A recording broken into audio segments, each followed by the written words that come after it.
From the best-selling Christian Heroes Then and Now series, YWAM Publishing presents Eric Liddell, Something Greater Than Gold, by Janet and Geoff Benge, read for you by Tim Gregory.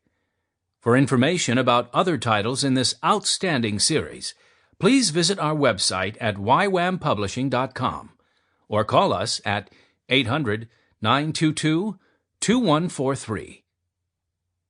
Chapter 1. Doing the Impossible.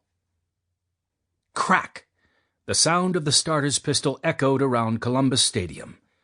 The final of the 400 meters had begun. Eric Liddell lunged forward. The spikes on his black leather running shoes gripped the rolled cinder surface of the track. Puffs of gray cinders burst from under his shoes with each stride. Eric was running in the outside lane, the worst to be in. Running next to him was the American, Horatio Fitch, the favorite to win the gold medal. Fitch had set a new world record for the distance in his heat to qualify for the final.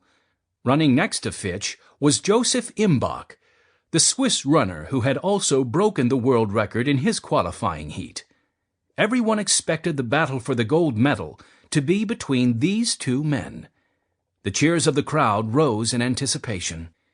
As the field of runners streaked down the back straightaway from the starting line, though, it was Eric Liddell in the lead. As the runners rounded the corner and passed the 200-meter mark, the midway point of the race, Eric had run the first half of the race in an amazingly fast time of 22.2 seconds. Eric could hear the feet of the other runners stomping against the cinder track as the men strained to catch up to him.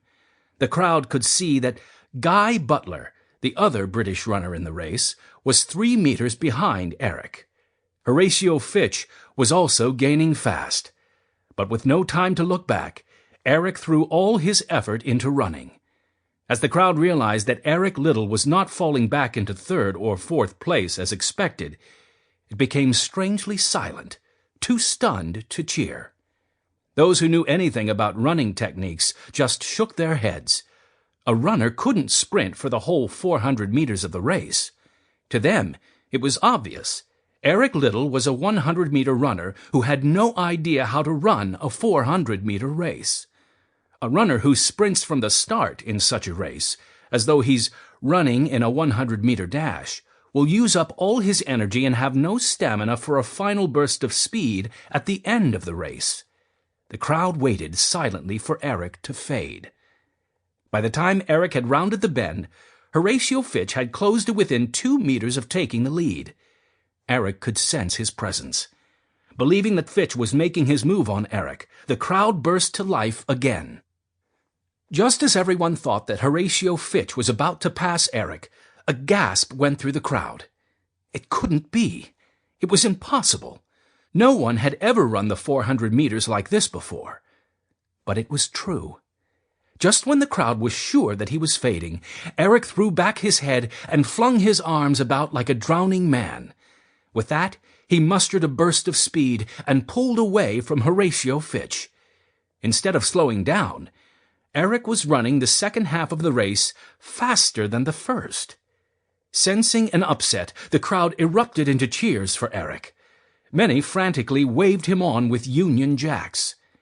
As he reached the end of the home straight, Eric threw himself forward across the finish line 5 meters ahead of Horatio Fitch. He took several more steps to slow down and then collapsed into the arms of the British coach. Eric sucked air into his lungs as fast and as hard as he could as he lay on his back on the track. Thundering applause erupted throughout the stadium. The noise was deafening. It was reported later that it could be heard all over Paris. Eric Liddell had done the impossible, and the crowd had watched him do it. Now the people wanted to raise their voices and celebrate the win with him. Finally, after several minutes, the noise died down enough to hear the official announcement that Eric not only had won the race, but also had set a new world record. Eric Liddell had broken the old record by 0.2 of a second. The crowd went wild again. Some of the members of the British Olympic team made their way onto the field and hoisted Eric onto their shoulders.